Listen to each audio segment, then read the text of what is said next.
C'est un reportage de Presse Côte d'Ivoire.net. J'ai fait la synthèse pour aller plus vite. Et le premier sujet qui est tiré du journal en ligne Le Banco.net a pour titre « Bientôt les pluies à Abidjan, des zones à risque toujours habitées ». Une enquête menée à Abidjan révèle que de nombreuses personnes vivent encore dans des zones à risque, comme les ravins et les flancs de collines, alors que la saison des pluies approche. Dans des communes comme Abobo, Adjamé et Agnaman, ces habitants sont vulnérables aux inondations et au glissement des terrains malgré les efforts des autorités pour prévenir les catastrophes. Les quartiers tels que Abobo derrière Aïe Sabé montrent des ravins encombrés de déchets et certaines maisons se trouvent à proximité de ces dangers. Les habitants inquiets demandent aux autorités de prendre des mesures pour éviter l'inondation. Et donc, dans cette analyse, j'aimerais dire que l'année dernière, il a plu. On n'a pas eu de mort l'année dernière. Parce qu'on a privilégié la vie humaine aux caprices des uns et des autres. Comment des gens normaux peuvent ne pas tenir compte de leur vie. Quelqu'un qui ne prend pas, qui ne donne pas de l'importance à sa vie, est-ce que ça là c'est l'homme? Et on veut tout justifier avec la pauvreté. L'année dernière, lorsque on a cassé les quartiers précaires, combien ne se sont plaints ici? Mais l'année dernière, il a plu. Il n'y a pas eu de mort. Mais il n'y a personne qui est sorti pour dire merci au gouvernement. C'est ça l'ingratitude de l'Ivoirien. Et là, on est champion en cela.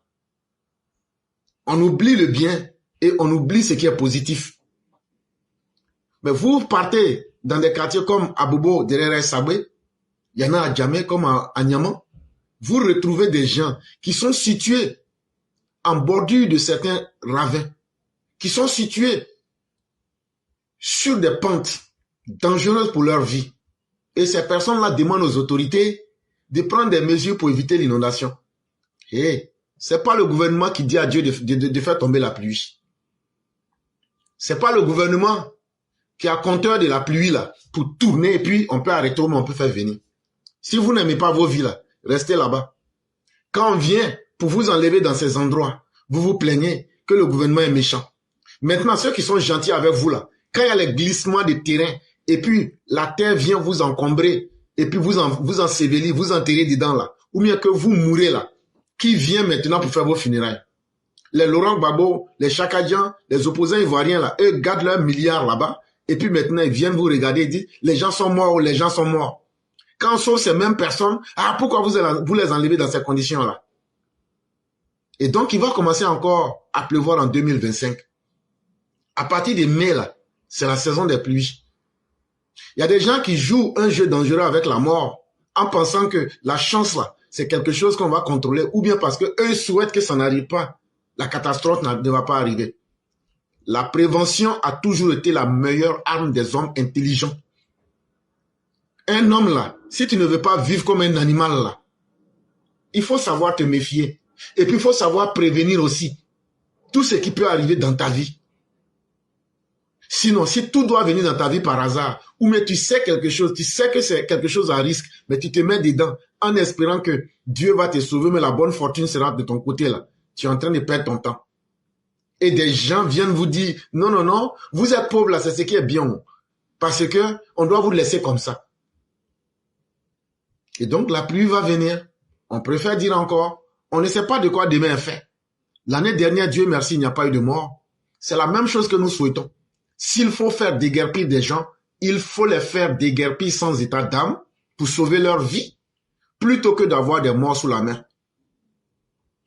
Dans Adjamé, malgré les évacuations passées, des maisons restent sur des flancs de collines et à côté des cours d'eau naturels. À Agnaman, un site où un glissement de terrain a causé la mort de 13 personnes en 2022, a été nettoyé et reboisé. Mais les habitations dans la zone demeurent exposées aux inondations. Les habitants continuent à s'inquiéter de la montée des eaux.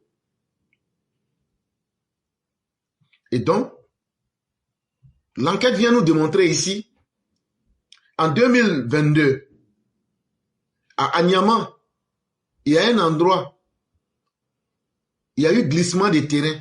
Quand on dit glissement de terrain là, ça veut dire, c'est un endroit là, où les gens ne doivent pas habiter. Maintenant là, comme en bas des collines là, ils sont allés là-bas. Ils habitent là-bas. Et puis maintenant, quand il pleut là, l'eau a mouillé la terre là jusqu'en... Et puis maintenant, un coup, la terre là s'est cassée et puis c'est tombé sur... Il y a 13 personnes qui sont mortes dedans là-bas. Le gouvernement les a enlevés. On a planté des arbres dans l'endroit là. Malgré ça, il y a des gens encore qui sont à côté. L'endroit où l'eau passe là, ils sont là-bas. Hein. Et puis, ça peut créer une inondation, hein, mais ils sont là-bas et puis ils continuent de dire on a peur, on s'inquiète. Vous n'avez pas peur. Vous savez dans quoi vous êtes. La mort que vous cherchez là, quand ça va venir là, je n'ai jamais vu un cadavre qui a peur. Quand tu meurs là, il n'y a plus de peur dedans. La mort que vous cherchez là, ça va venir vous prendre. Il n'y a même pas de problème. Restez là-bas. Et justifiez tout avec la pauvreté. On est pauvre, on ne sait pas où on va aller. Et même quand tu es pauvre là, tu as le devoir de sauver ta vie. Même quand tu es misérable, tu as le devoir de rester en vie. C'est de cela que moi je parle. Et on ne peut pas justifier le fait que l'on joue avec sa propre vie parce qu'on est pauvre, parce que c'est les autres qui doivent venir faire notre travail à notre place. Vous vous inquiétez, mais vous faites quoi? Au lieu de s'inquiéter là, qu'est-ce que vous faites pour qu'il n'y ait pas d'inondation? Quelle action prenez-vous de façon collective pour éviter les inondations? Ah, c'est le gouvernement, vous attendez. Attendez. Gouvernement là, eux ont d'autres choses à faire. C'est pas vous seulement qui les intéressez. Donc ne prenez pas vos vies en compte. Les autorités locales, comme la maire d'Abobo, affirment qu'elles mettent en place des stratégies pour gérer les risques, notamment un catalogue de zones à risque à mettre à jour chaque année, ainsi que des efforts pour nettoyer les caniveaux avant la saison des pluies. Des réunions sont également organisées pour coordonner les réponses aux inondations. Les travaux d'aménagement pour améliorer le drainage des eaux usées et de ruissellement ont été réalisés. Mais les infrastructures ne sont pas toujours utilisées correctement. Les habitants se débarrassent souvent de leurs déchets dans les caniveaux, ce qui les obstrue et provoque des inondations. Voilà des gens. On aime se plaindre. Il y a ça ici. Alors que nous, on fait exprès pour être dans les problèmes. Et après, on veut crier. Hey, personne n'a obligation d'avoir pitié de quelqu'un qui se met lui-même dans le problème. Ça, retenez ça.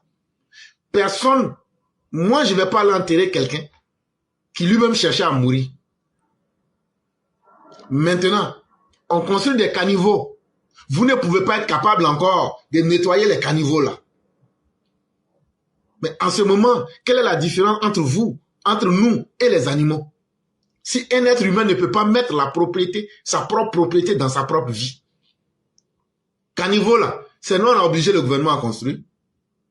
Mais caniveau là, les eaux sales qui passent dedans là, c'est nous on s'en va remplir ça de bouteilles, de boîtes, d'objets. On transforme les caniveaux en lieu de rejet des déchets. Les caniveaux deviennent des poubelles. Il y a des quartiers même là, il y a caniveaux, hein. Mais tellement ils ont mis déchets dedans là. Tu vas passer, tu ne sais même pas qu'il y avait caniveau ici. Et quand il pleut, c'est ça qui crée les inondations. Ça fait que on ne peut pas drainer les eaux sales correctement. Mais est-ce qu'on va dire que ça là, c'est la faute encore de l'autorité? Quand nous-mêmes, on ne peut pas assainir notre propre environnement de vie pour qu'on puisse échapper au danger. Or, tout le monde sait. On est en avril, hein. Aujourd'hui, c'est le 12. Tout le monde sait qu'à partir de mai, il va beaucoup pleuvoir. Mais on fait tous semblant, comme si c'est quelque chose qui arrivait et que c'était une nouvelle chose qui arrivait chaque année. Ce que les autorités peuvent faire, c'est ce qu'elles font. Et ce qu'elles ne peuvent pas faire là, elles ne le feront pas. Des exemples de cette situation préoccupante incluent le quartier Cissé à Anyama. Un caniveau étroit est rapidement rempli d'eau et d'ordures, entraînant des inondations sur les routes. Les canalisations sont souvent en mauvais état ou déjà trop petites pour la quantité d'eau qu'elles doivent gérer. Les autorités doivent donc faire face non seulement à la gestion des infrastructures, mais aussi à l'éducation des populations sur la bonne utilisation de ces installations pour prévenir les dangers liés aux inondations. Les habitants exhortent les responsables à agir davantage pour assurer leur sécurité pendant cette saison pluvieuse à venir. Et donc, toujours c'est sur les autorités qu'on met tout. C'est les autorités qui doivent éduquer la population. C'est les autorités qui doivent construire les infrastructures. C'est les autorités qui doivent sauver vos vies quand vous vous mettez permanemment en danger. C'est les autorités qui doivent venir vous dire, ah, en mai, là, il va pleuvoir. Depuis que toi, tu es à Abidjan, là, et dans la Côte d'Ivoire, là, toi, tu ne sais pas qu'il y a des mois, il y a des saisons de pluie. On fait semblant sur tout. Et quand c'est comme ça, là, les problèmes vont toujours être là. Mais Dieu merci, la rigueur du gouvernement commence à s'imposer et on sauve des vies. Et pour moi, là, c'est la seule chose qui est importante pour moi. Tant qu'il n'y a pas de mort, même si tu veux, là, il faut vivre ta pauvreté, c'est ton problème. Mais au moins, tu es vivant. Les caniveaux qui sont dans nos quartiers, là, avant d'attendre la mairie, là, faisons aussi des efforts pour le respect que nous avons pour nos propres vies, là. Enlevons les saletés que nous-mêmes on met dans les caniveaux, là, enlevons dedans. Pour montrer qu'on est devenu homme, humain. Arrêtons de transformer nos caniveaux en poubelles. C'est vrai que les caniveaux sont petits, mais dans son petit, là, si on remplit encore là, c'est qui on met en danger? C'est nous-mêmes. Donc là, c'est à nous-mêmes d'abord de nous donner des conseils. C'est à nous-mêmes de nous éduquer d'abord.